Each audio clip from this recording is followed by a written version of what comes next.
guapetones. Hoy os traemos el vídeo de... USA y China quieren dominar México. Pero mexicanos no se dejan. Designate the cartels as foreign terrorist organizations. We're going to do it. Una intervención de Estados Unidos en México. Intención de tomar el control del canal de Panamá, así como comprar Groenlandia y convertir a Canadá en el estado número 51. Pero nunca nos vamos a subordinar. México es un país libre, soberano, independiente y no aceptamos injerencismos en nuestro país. Imperialismo yanqui. A lo largo de la historia todos conocemos algunos imperios los cuales han crecido, han subido como la espuma y posteriormente han decaído. Tenemos como ejemplos el Imperio Romano, el Imperio Mongol, el Imperio Británico, el Imperio Español. Actualmente en nuestros días el imperio reinante es justamente el Imperio de los Estados Unidos, uno que lleva alrededor de 100 años aproximadamente desde el año de 1945, cuando justamente se impone como la superpotencia mundial. En ese punto lo que hacen los Estados Unidos es que aprovechan la Segunda Guerra Mundial, que Europa está en ruinas, que la URSS también está muy golpeada y Estados Unidos emerge como la superpotencia mundial. Sin embargo, ¿qué pasaría si yo te dijera que actualmente tenemos una disputa por países, pero esto ya no está en Asia, con Corea, con Vietnam, etcétera, sino que la tenemos en casa, más precisamente en Latinoamérica? Y es por eso que el día de hoy nos vamos a centrar en conocer algunos puntos claves sobre el tema de Estados Unidos. Punto número 1, ¿cómo quiere ingresar a México para tener bases militares en nuestro país? Punto número 2, ¿cómo está el tema de Panamá, en el cual quiere que ahora le regresen los derechos de este canal? Punto número 3, cómo las declaraciones del presidente Trump han hecho merma en Canadá, haciendo que este país se desestabilice, comience a tambalearse y eso también le afecte al primer ministro de Canadá, Justin Trudeau. Punto número 4, vamos a ver el tema de cómo China se ha madrugado a los Estados Unidos y ahora China tiene más aliados en Latinoamérica que los mismos Estados Unidos. Y finalmente vamos a ver el tema de Groenlandia, cómo Estados Unidos busca continuar su aumento de territorio, como busca continuar su expansionismo a base de comprar la isla más grande de todo el mundo. ¿Listos? Comenzamos. Tienen el canal abajito. Cosas muy importantes Número 1, están por Trump suceder. versus Sheinbaum. Organizaciones terroristas. I will immediately designate the cartels as foreign terrorist organizations. We're going to do it immediately. El tema interesante es que justamente Estados Unidos está buscando utilizar esto de los cárteles o de la venta de sustancias ilícitas en México y poner por fin bases militares de Estados Unidos en nuestro país, porque debes de saber que incluso existe un mapa en el cual podemos ver lo que son todas las bases militares de los Estados Unidos alrededor de todo el mundo. Y justamente un dato interesante, en todo el mundo existen bases militares de los Estados Unidos. Sin embargo, si te puedes dar cuenta, existen algunos países de importancia mundial los cuales no cuentan con bases militares de Estados Unidos, y unos de ellos en Latinoamérica son más precisamente México y Brasil. China y Rusia también. Estos países por obvias razones no tienen bases militares de los Estados Unidos en sus territorios. Sin embargo, algo que podemos notar es que sí hay muchas bases militares alrededor o rodeando estos países. Y tú te estarás preguntando por qué te estoy contando todo esto de las bases militares, qué tiene que ver esto con lo que tenemos que ver precisamente, que es el tema de México. Y es que tiene muchísimo que ver, porque resulta ser que en últimos días el presidente Trump acaba de decir que cuando él llegue al poder va a declarar al crimen organizado de México como organizaciones terroristas. Y una vez de que pase esto, obviamente el gobierno de los Estados Unidos tendrá la facultad de utilizar al ejército para poder poner orden, en este caso contra las organizaciones criminales de México. Y esta podría ser la llave que tiene pensada Estados Unidos y más precisamente el gobierno de Trump para ingresar y tener bases militares en México. ¿Sabías que Estados Unidos ha intervenido militarmente en más de 80 países desde 1945? Por el que se concede autorización al Ejecutivo Federal para que permita el ingreso a territorio nacional de personal militar del Ejército de los Estados Unidos de América a efecto de que participen en la actividad de adiestramiento denominado fortalecer la capacidad de las fuerzas de operaciones especiales. Sin embargo, aquí hagamos una pausa, porque lo que se dijo en el Congreso de México no se trata de que el Ejército de Estados Unidos ponga bases militares en México o que entre a combatir el crimen en nuestro país. Si llega a saber algo como esto, en efecto sería una noticia falsa, porque como bien lo mencionan en el Congreso de México, este es un evento en el cual se harán labores de adiestramiento conjunto para mejorar las tácticas del ejército mexicano, lo cual cual de hecho no es el primer año que se hace, sino que lleva varios años haciéndose, e incluso en la Segunda Guerra Mundial, los pilotos mexicanos del Escuadrón 201 fueron capacitados por militares estadounidenses. Que también lo vimos en otra ocasión, que se vieron como, pues eso, militares estadounidenses en México, y se dijo que estaban otra vez, o sea, que estaban intentando, sí, invadiendo, poner, pues eso, base y demás, pero no es así. México no se deja. Yo creo que Mr. Cracks lo ha dicho muy claro. Brasil y México son los países más poderosos de Latinoamérica y son los únicos que no tienen bases militares, y realmente eso es algo muy importante a destacar y a tener en cuenta, porque son países los que no permiten ser dominados por Estados Unidos. Este martes, el Senado mexicano aprobó por unanimidad la entrada de 11 militares estadounidenses al país para participar en actividades de adiestramiento con las Fuerzas de Operaciones Especiales Mexicanas. Y es que en redes sociales y algunos portales de noticias se ha mencionado que Estados Unidos va a invadir México, o que nos convertirán en el Estado 51, e incluso algunos celebrando que por fin los Estados Unidos van a entrar a conquistar México. Celebrando una intervención de Estados Unidos en México. Igual que los conservadores del siglo XIX, celebrando la intervención francesa contra Juárez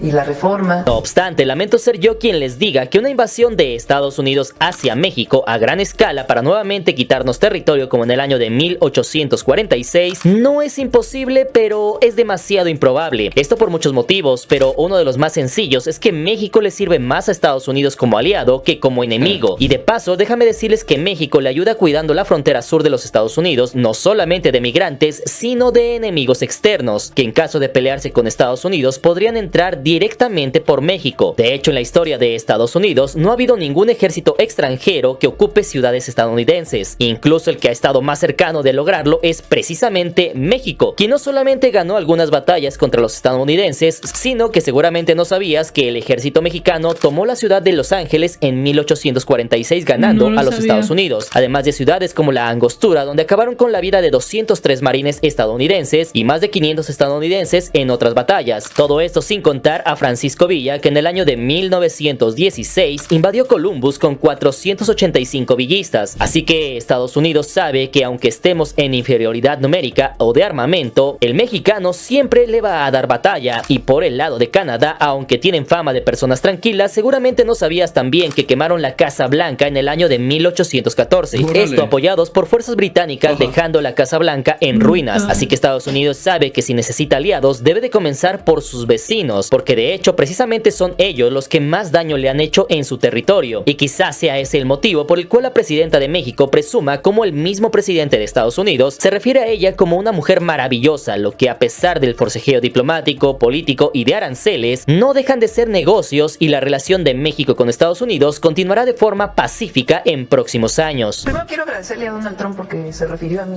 encantadora. President, who is lovely, wonderful woman, and President Sheinbaum.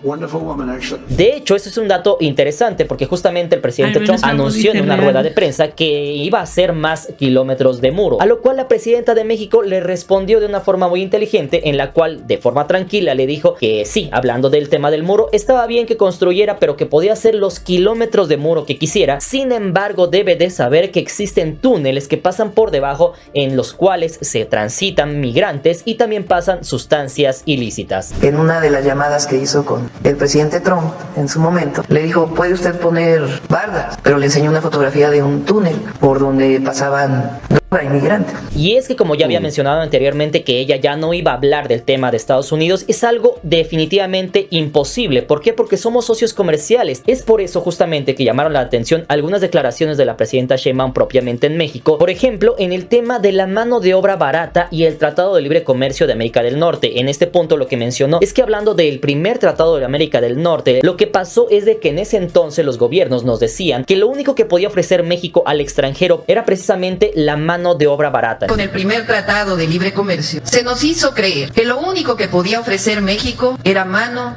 de obra barata. Decían la mentira de que si aumentaba el salario iba a haber inflación y no iba a haber inversión extranjera directa. Y es que en ese aspecto la presidenta tiene razón, porque al ofrecer mano de obra ridículamente barata, lo único que se hace es crear un círculo vicioso donde por un lado en efecto hay mucho trabajo que se atrae por parte de la inversión extranjera, pero por otro lado esos sueldos bajísimos solamente propician un aumento en la pobreza, porque si no aumentan los salarios en casi 3 décadas y la inflación sigue subiendo, es obvio que esos salarios van a perder su poder adquisitivo, lo cual solamente va a traer consigo a más población en situación de pobreza o escasez. Y si tomamos en cuenta el salario del año de 2025 de casi 300 pesos diarios, aún así está por debajo de los salarios de Estados Unidos y de Canadá. Aún con estos aumentos que le dan una vida más digna a los trabajadores de México, siguen siendo competitivos en el mercado norteamericano. Sin embargo, ese no sería el último tema del cual ha hablado la presidenta en los últimos días, sino que también ha hablado sobre el tema del maíz transgénico. Y es que ese es un tema que a todos nos interesa. ¿Por qué? Porque el maíz es un alimento que se utiliza por todo México, es la base de la alimentación del mexicano, y eso justamente lo ha aprovechado muy bien los Estados Unidos, porque por si no lo sabías, Estados Unidos es el mayor vendedor de maíz a México y gran parte del maíz que se consume en México es principalmente proveniente de los Estados Unidos. Sin embargo, aquí nace un problema interesante y estamos hablando del maíz transgénico. Este maíz, para aquellos que no lo sepan, es un maíz que ya ha sido modificada genéticamente para tener ciertas ventajas, pero también ciertas desventajas. Principalmente lo que hace esta semilla modificada es de que está modificada para que tú lo puedas sembrar la primera vez, pero a la segunda generación queda estéril. En ese aspecto te obligan a que sigas comprando la semilla genéticamente modificada para que puedas seguir teniendo maíz. De esa forma, a largo plazo viendo, es prácticamente de que México dependa por toda la historia que nos queda en el futuro, depender de comprarle el maíz a Estados Unidos. Esto obviamente ha prendido las alarmas del gobierno mexicano y ha hecho que prohíba la venta del maíz transgénico en México. Sin embargo, derivado del Tratado de Libre Comercio, Estados Unidos ganó un juicio, le podríamos llamar, en el cual obliga a que México siga comprando maíz transgénico en México. Sin embargo, algo interesante es que la presidenta Sheinbaum no se dejó ahí, pues le dio la vuelta a la situación, ya que ahora va a poner a nivel constitucional que el maíz transgénico ya no se pueda sembrar en México. Esto para evitar la extinción del maíz natural en México, el maíz criollo. Y es que de esta forma lo que está haciendo la presidenta es de que está demostrándole a Estados Unidos de que aunque ellos quieran hacer su voluntad con México, México no se va a dejar así de la nada sin darle batalla. Que no. De verdad que a mí me dolería mucho comer solo tortillas de Estados Unidos, que aunque sean en México.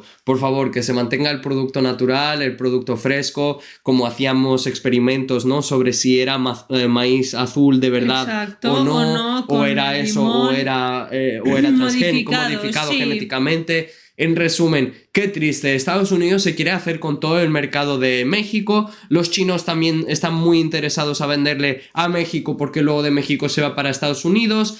Es un sitio, lo que es México es un sitio privilegiado que no, bueno, nadie puede tener acceso obviamente, pero todos quieren compartir, agarrar un cacho de ese pastel y me sabe muy muy mal. No se puede sembrar maíz transgénico y hay que proteger la biodiversidad de México en nuestro país. Pero la parte que es fundamental proteger es la siembra de maíz en México. Y es que, como te mencioné hace algunos videos, Trump respeta y le gusta trabajar con gente fuerte y con carácter, y hasta este punto la presidenta Sheinbaum ha dado una demostración de cómo se debe trabajar con el presidente Trump de tú a tú, sin caer en provocaciones, pero tampoco agachando la cabeza ni dejándose, porque sabe que si se deja una vez, Trump le va a pasar por encima las veces que quiera, y es por eso que en el tema de migración ya dijo que se está trabajando. En el tema del crimen organizado ya está haciendo su parte, haciendo detenciones, aunque no hemos visto detenciones en Estados Unidos, porque seamos sinceros, allá también existe una red de distribución y venta y nadie los detiene. Mientras el presidente Trump amenaza, la presidenta no amenaza, sino simplemente actúa. Pues debes de saber que hace algunos días se anunció el aumento del 35% de aranceles a mercancías textiles del extranjero, con lo cual por un lado le da un apapacho a Trump, diciéndole que va a luchar contra las importaciones chinas, y por otro lado demuestra que ella no va a hablar, sino simplemente actuar. El gobierno de Claudia Sheinbaum anunció un arancel del 35% a productos confeccionados y del 15% a textiles importados. Y por si fuera poco todo lo que te estoy comentando de trabajar del tú al tú y de codo con Estados Unidos, de hecho también sorprendió unas declaraciones que hizo en las cuales apoyaba a Canadá con el tema del Canal de Panamá. Claudia Sheinbaum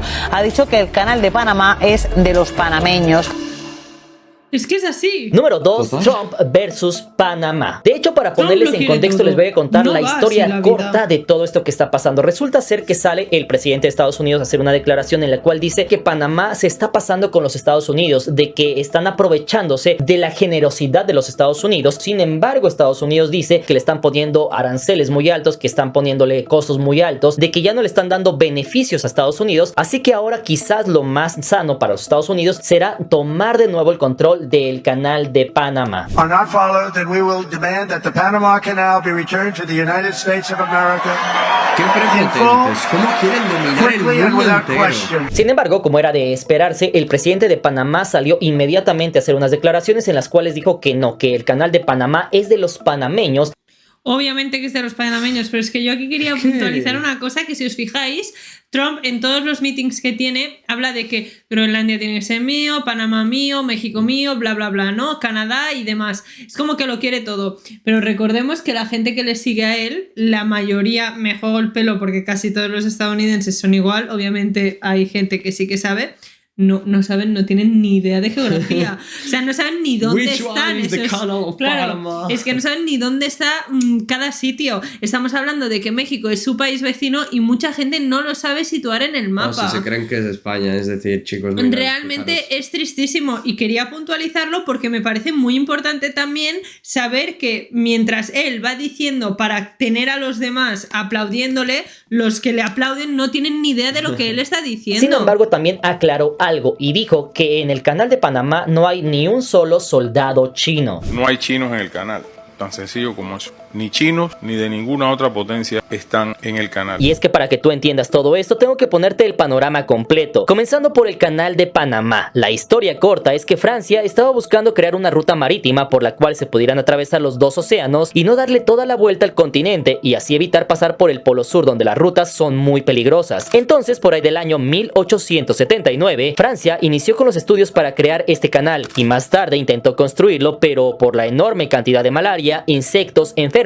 y calor agobiante, Francia terminó por abandonar el proyecto y es ahí donde entra en escena Estados Unidos, quien cabildeó con Francia la compra de terrenos aledaños al canal y aprendió de los errores de Francia. Es así como primero solicitó a Colombia construir el canal. Sin embargo, Colombia se negó, porque debes de saber que por esos años Panamá no era un país, sino que era parte de Colombia. Entonces, curiosamente, al negarse Colombia, se inició un proceso de independencia apoyado por Estados Unidos de Panamá, y es así como este país logra independizarse en el año de 1903. Ipso facto, los estadounidenses llevaron especialistas, acabaron con la plaga de mosquitos, llevaron especialistas también para limpiar la zona, y todo esto para que fuera más fácil trabajar ahí. Entonces comenzó la construcción en el año de 1904, llevando trabajadores de muchos lugares, y esta maravilla de la ingeniería que permite conectar los dos océanos artificialmente subiendo y bajando barcos de miles de toneladas por esclusas, se inaugura finalmente en el año de 1914, y es justamente en ese año cuando Estados Unidos era quien administraba el canal de Panamá hasta el año de 1999, derivado del tratado Carter-Torrijos, año en que desciende la bandera de Estados Unidos en el canal y asciende la bandera panameña, y desde entonces son algunos panameños los que administran el canal. Sin embargo, el problema aquí es que luego de 25 años, los estadounidenses acusan a los dirigentes panameños de darles concesiones a los chinos para controlar el canal de Panamá, primero comercialmente, pero después con miras a controlar militarmente este punto central de la economía mundial, porque quien controle el canal de Panamá controla el comercio. Trump representa ese sector reaccionario de Estados Unidos que hoy aún sienten la devolución del canal de Panamá como una ofensa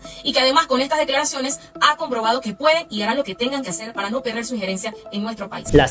Sinceramente, sobre lo del canal de Panamá hay algo muy claro y me es muy triste, porque es como si dijéramos que todas las empresas que están modernizadas hoy en día se las debemos a Inglaterra y Francia, porque claro, como fueron ellos los que empezaron el movimiento de industrialización, ¿no? Entonces todas son de ese país. Es como que realmente tú lo hiciste por un dinero que lo empezaron a hacer otra gente, pero eso no te hace a ti dueño de algo que realmente nunca... Aunque haya sido tuyo, no es tuyo. Aunque Panamá en ese momento fuera de Colombia, ahora es un país independiente y soberano. No, pero es que como Estados Unidos le ayudó... Claro, es de él, todos ¿no? los países le deben, todos deben de estar en dólares, por eso se forman los BRICS. Están un poco cansados algunos países. Y lo peor de todo... compartir el pastel, ¿no? Digamos, ser un poco más humanitario. Pero es que lo peor de todo es saber que Estados Unidos es un país súper joven. No puede ser que el mundo entero formado le deba... por migrantes. Es que no puede ser que el mundo entero le deba algo cuando realmente es un país que acaba de nacer, como quien dice. Famosamente también hay algunos videos en los cuales se puede ver que el canal de Panamá no es de los panameños, sino de la élite panameña, quien controla el canal. Voy a decir por qué el canal de Panamá no es tuyo. Porque hasta para ir a verlo te cobran. Oye, eso es una injusticia. The Panama Canal is considered a vital national asset for the United States of America due to its critical role of American economy, the whole world economy, and also national security. Los políticos tradicionales y grandes empresas que también son políticos llegan y se hacen del poder para precisamente en la embajada de Clayton discutir con la representación de nuestro país sobre sus negocios. Y es que el tema aquí es que Estados Unidos no es que le interese mucho que le aumenten unos dólares el peaje. La molestia real de los Estados Unidos es que ellos financiaron, ellos construyeron, ellos trabajaron por décadas para que el canal fuera una realidad. Con todo y eso, entregaron el proyecto al gobierno de Panamá. Sin embargo, ahora se dan cuenta que los están desplazando y no solo eso, sino que le están entregando la concesión a los chinos. No hay soldados chinos en el canal, por amor a Dios. Ustedes son libres, el mundo entero es libre de visitar el canal. Dice Molino el día de hoy que no hay presencia de chinos en el canal de Panamá. Y el nuevo puerto de crucero que se hizo en Amador, este puerto panameño, si tú no sabías, fue hecho por los chinos. No sé qué es peor, hermano, si la mierda que escribió Trump o ver cómo los panameños defienden y justifican la mierda que escribió Trump. Y es aquí donde nace el gran problema, porque por un lado los panameños, apoyados de algunos países como Colombia o China, dicen que el canal es exclusivo de los panameños, pero por otro lado está Estados Unidos, que durante décadas invirtió una gran cantidad de dinero y esfuerzo, todo esto para construir este proyecto, porque siendo sinceros, si los Estados Unidos no hubieran construido, los panameños tampoco lo hubieran podido construir en el año de 1904, cuando apenas se estaban independizando. De hecho, hacer una mega obra de esta magnitud, una maravilla de la ingeniería de nuestros tiempos, solamente lo pudo hacer una potencia mundial como los Estados Unidos en 1905. Y es que todo parece indicar que mientras los estadounidenses le cedieron el control a los panameños, los chinos aprovecharon esa ventaja y llegaron a Panamá a invertir en puertos para irse apropiando del canal de Panamá. No solo para pasar sus mercancías más rápidamente y con favoritismo, sino incluso para, en el caso de un conflicto armado, tener paso libre por el canal de Panamá, a lo cual Estados Unidos evidentemente ya se dio cuenta y va a tratar de cerrar esa ventana, sin contar la posibilidad de solicitarle a Panamá que cierre el paso del Darién. Esto para que los migrantes sudamericanos ya no puedan pasar por Panamá y lleguen a Estados Unidos. Si el canal de Panamá fuera de los panameños, ¿por qué razón los desgraciados políticos que lo han administrado, por qué no nos avisaron a los panameños que ellos le dieron la concesión o le vendieron los puertos del Atlántico y del Pacífico a los chinos? Así que hasta este punto que ya conoces todo el panorama general y completo, tú ponme en la parte de los comentarios qué opinas, quién tiene la razón. Por un lado está Panamá, que dice que el canal de Panamá es de ellos y pueden hacer lo que ellos quieran. Por otro lado está Estados Unidos, que invirtió, que puso todo el dinero, que hizo el proyecto y que logró que esto fuera posible en el año de 1904, que también apoyó la independencia de Panamá, pero que ahora lo están haciendo a un lado y ya no quiere que pase solamente Estados Unidos. Y por otro lado también está China, y que China también está invirtiendo mucho dinero para crear puertos, para tener cada vez más influencia en el canal de Panamá. ¿Tú qué opinas? Déjamelo saber en la parte de los comentarios y vámonos con el punto número 3 y estamos hablando de la tempestad canadiense. Veamos, chicos, esto de hecho todos sabemos y todos conocemos que justamente el gobierno de Canadá, más precisamente algunos ministros de Canadá, lo que quisieron hacer es echarle toda la culpa de todo lo que había pasado malo en Norteamérica a México. Sin embargo, le salió mal la jugada, pues esto solamente hizo de que Canadá cada vez sea más golpeada por las hecatombes de Trump. Y más precisamente, si ha habido alguna persona en específico que ha sido golpeada, es precisamente el primer ministro de Canadá, Justin Trudeau, quien de hecho debes de saber que tiene elecciones este mismo año de 2025 en octubre. Sin embargo, ya se están hablando en algunos puntos en los cuales muchos políticos de Canadá están buscando sacar a Trudeau del poder antes de octubre del 2025. Who's more interested in protecting his own job than defending Canadians against Trump? We've got a prime minister who's failed to defend workers from rich CEOs like the Conservatives love, who continue to rip off Canadians and drive up the cost of food and homes. Y es que no es poca cosa la hecatombe para Canadá, pues apenas comenzó. De hecho, me atrevo a decir que México y Canadá han sido golpeados por el presidente Trump, pero sin duda el que más daño ha tenido es Canadá. Por ejemplo, el dólar canadiense, que es una divisa conocida por mantenerse estable por muchas décadas, mantiene una tendencia a la alza. Por ejemplo, en el año de 2003 comprabas un dólar estadounidense por 1.30 $1.35 canadienses. En el año de 2007 llegó a un punto bajo de $0.96 canadienses por dólar estadounidense. En 2011 estuvieron a la par estas divisas. Sin embargo, desde entonces comenzó a depreciarse, llegando a 1.4 en 2015, a 1.38 en plena contingencia del año 2020 y finalmente inició el año de 2024 con una paridad de $1.33 canadienses por dólar estadounidense. Sin embargo, hoy día está en 1.44, que es su valor más alto en los últimos 20 años, lo cual ha llevado a algunos canadienses como Doug Ford, el ministro de Ontario, a amenazar a los Estados Unidos con cortarles el suministro de gas a varias ciudades de los Estados Unidos. We will go to the extent of cutting off their energy, going down to Michigan, going down to New York State, and over to Wisconsin. I don't want this to happen. Y es que Trump lo único que vino es hacer un revuelo en Canadá. Canadá, un país que se caracteriza por ser muy estable, actualmente está en una crisis política. ¿Qué va a pasar una vez de que Trump tome el poder? ¿Van a sacar a Trudeau del poder y van a poner a un presidente interino? ¿O por otro lado, Trudeau sí va a tener el poder y la capacidad de llegar a las elecciones del año 2025 en octubre? Así que tú ponme en la parte de los comentarios qué crees que pase en Canadá y vámonos con el punto número 4 y estamos hablando de la expansión china en Latinoamérica. El primer megapuerto chino en Sudamérica se está construyendo en Perú. Será una pieza fundamental de la nueva ruta de la seda que conectará el comercio internacional en la región.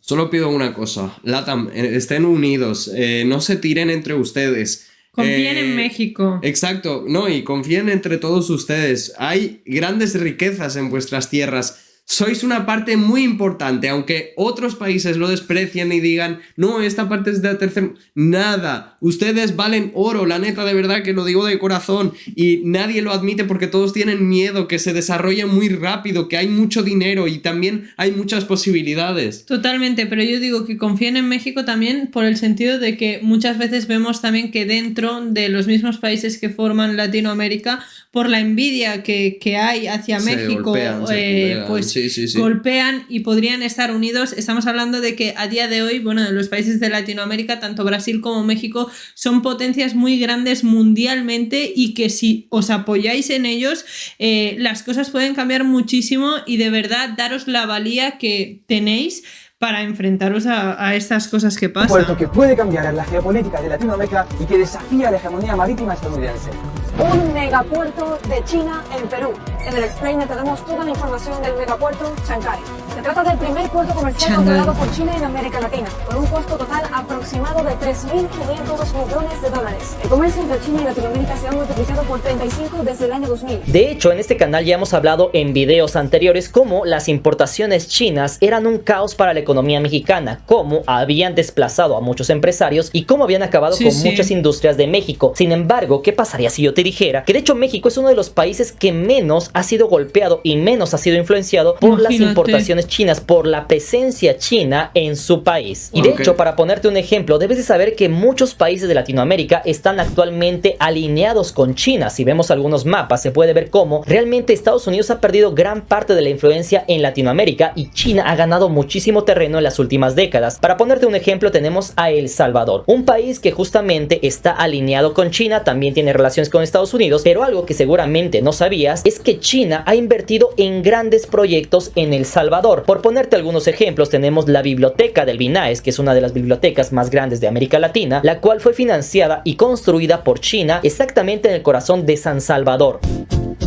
Así es, por dentro, la nueva Biblioteca Nacional de El Salvador. Punto número 2, tenemos muchísimas carreteras, puentes, puertos construyéndose en El Salvador, los cuales están a perpetuidad por 100 años. Y punto número 4, también tenemos algunas mega obras como el estadio, que va a ser de hecho el estadio de mayor capacidad de Centroamérica y el más avanzado de toda Centroamérica, el cual se está construyendo con dinero de China. Este estadio va a contar con 50,000 butacas y el diseño tiene incluido muchos elementos de la cultura salvadoreña y símbolo de la amistad de los dos países. Cuando el pueblo chino necesita ayuda, el pueblo salvadoreño también echa la mano de asistencia. Y es que justamente el modus operandi de los chinos es justamente eso. Llegan a países los cuales les hace falta infraestructura, les hace falta dinero y llegan y les dicen, ¿sabes qué? Que aquí están toneladas de billetes, aquí te van los millones, etcétera. Sin embargo, a cambio necesito esto. Necesito que tú apoyes que Taiwán es de China, necesito que tú apoyes la embajada de China, necesito que tú apoyes esto, necesito que mis mercancías puedan llegar sin problemas a tus puertos, necesito que me los dejes por 100 años. Ese es el modus operandi de China, e incluso no solamente El Salvador, sino que tiene muchas inversiones en otros países, como por ejemplo Perú. Mientras, analistas también ven que Chancay podría ser utilizado en el futuro por buques militares chinos, consolidando un punto estratégico en Sudamérica. China quiere construir un tren bala en Perú. El proyecto le costaría casi $7.000 millones.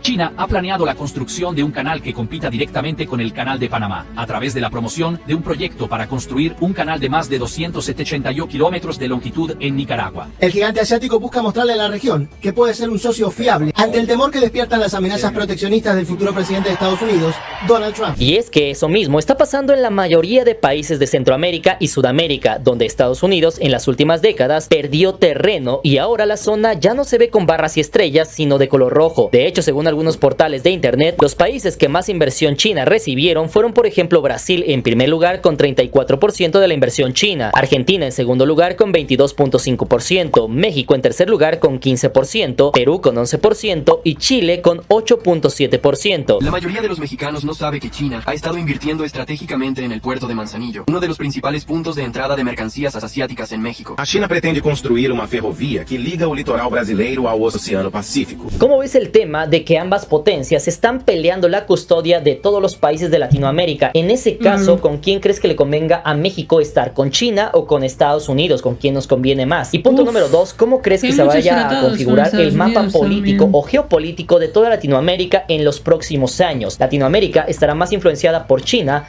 o por Estados Unidos? Te leo en los comentarios. Y llegamos al final de este video con el punto número 5 y estamos hablando de Groenlandia. The United States has shown interest, especially with the Thule Air Base, and President Trump even wanted to buy it in 2019. Para aquellos que no lo sepan, Groenlandia de hecho es la isla más grande de todo el mundo. Sin embargo, algo que seguramente no sabías es que pertenece a un país muy pequeño y estamos hablando de Dinamarca. De hecho, debemos de comenzar porque este es un mega territorio que está entre el norte de Canadá e Islandia, es decir, es un punto estratégico porque conecta América del Norte con Europa del Este, y no es poca cosa, pues para que te des una idea, tiene casi la misma superficie de todo México, es decir, México tiene una superficie de 1.973 millones de kilómetros cuadrados, mientras que Groenlandia cuenta con 2.166 millones de kilómetros cuadrados. Dato curioso es que no es un continente, sino una enorme isla que es autónoma. Sin embargo, como dato interesante es que es algo así como un estado que pertenece a Dinamarca, y es que la historia de Groenlandia es bastante interesante porque todo ese territorio en realidad es como la Commonwealth del Reino Unido, es decir, estos 2.166 millones de kilómetros cuadrados con una población de casi 60.000 habitantes le pertenecen a un país de solamente 42.952 kilómetros cuadrados y una población de solamente 6 millones de habitantes. Para ponértelo en perspectiva, es como si El Salvador fuera un reinado y México entero le perteneciera a El Salvador. La vida en Nuuk, la capital de Groenlandia, es evidentemente mucho más movida. Hay muchos automóviles, calles pavimentadas, edificios, tiendas. Actualmente esta ciudad tiene una población de 19.000 personas. Y es que todo esto se hizo noticia mundial porque justamente el presidente Trump acaba de decir que él, cuando llegue al poder, tiene la intención de comprar Groenlandia a Dinamarca. Es decir, ya no solamente quiere que Canadá sea el estado número 51, ya no solamente quiere tener el control del Canal de Panamá y ya no solamente quiere tener bases militares por todo el mundo, sino que ahora quiere la isla más grande del mundo. Y es que esto no es nuevo. Para empezar, déjame contarte un poco de la historia de esto, ya que debes de saber que Estados Unidos es históricamente el mayor y máximo royal estate de todo el mundo. Prueba de ello es la historia de sus adquisiciones. Para esto iniciamos en el año de 1808 con la compra de Luisiana a Francia. Aquí adquirió aproximadamente 2.144 millones de kilómetros cuadrados, pagando solamente 15 millones de dólares. Más tarde, en el año de 1819, compró la Florida a España, adquiriendo aproximadamente 141.000 kilómetros cuadrados por 5 millones de dólares. Más tarde, en el año de 1854, compró la Mesilla a México, adquiriendo aproximadamente 76.850 kilómetros por 10 millones de dólares. En 1867 compró Alaska a Rusia, adquiriendo aproximadamente 1.518 millones de kilómetros cuadrados por 7.2 millones de dólares. Y en 1917 compró las Indias Occidentales danesas de aproximadamente 346 kilómetros cuadrados por 25 millones de dólares. Y es que al parecer Estados Unidos ya le sobra un poquito de dinero y quiere comprarse otro terrenito, pues mientras algunos se burlan de lo que dice Trump, resulta ser que lo cierto es es que esta no es la primera persona que tiene en mente la compra de Groenlandia. ¿Sabías que Estados Unidos quiere comprar Groenlandia, la isla más grande del mundo que forma parte de Dinamarca, a pesar de estar a 3.600 kilómetros de distancia? De hecho, el primero fue el presidente Andrew Johnson en el año de 1867, quien mencionó, y cito textualmente: deberíamos comprar Islandia y Groenlandia, especialmente la segunda. Las razones son políticas y comerciales. Y esto lo dijo por su posición estratégica, sus abundantes recursos naturales y su industria pesquera. Sin embargo, esto no se hizo realidad sino hasta el año de 1946, al término de la Segunda Guerra Mundial, cuando justamente Estados Unidos estaba empoderado y en su prime, y Dinamarca le hacía falta muchísimo dinero. Fue ahí cuando justamente en el mandato de Harry Truman ofreció a Dinamarca $100 millones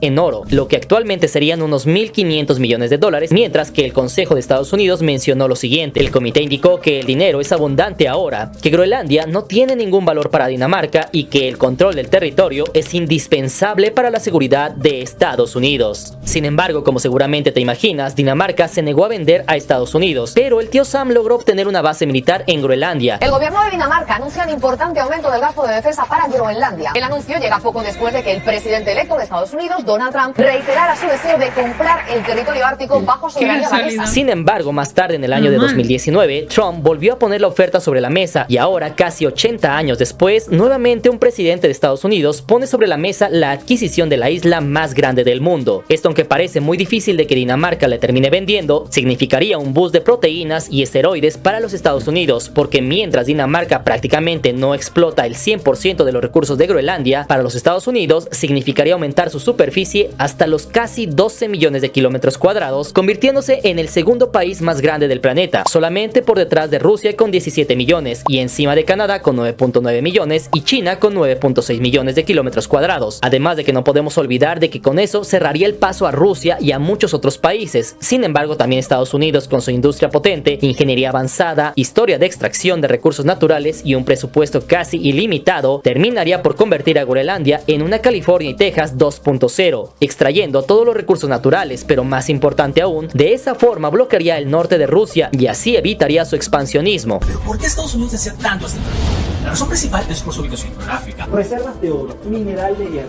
rubíes, uranio, aparte de petróleo y también gas. Y es que no podemos olvidar que Groenlandia, de hecho, no solamente Estados Unidos le ha echado el ojo, de hecho China también está interesada en comprar Groenlandia, Rusia también ha estado interesado en tener este punto estratégico. En ese punto, quien controle Groenlandia, a no ser que sea un aliado de Estados Unidos, estaría muy cerca de este país, podría poner bases militares, podría tener acorralado a Estados Unidos, tal cual como Estados Unidos tiene actualmente acorralado a Rusia y a China. Así que hasta este punto del video, tú ponme la parte de los comentarios, ¿qué opinas que vaya a pasar con Groenlandia? Chicos, tenéis el canal, ¡fua! 2025 viene muy fuerte.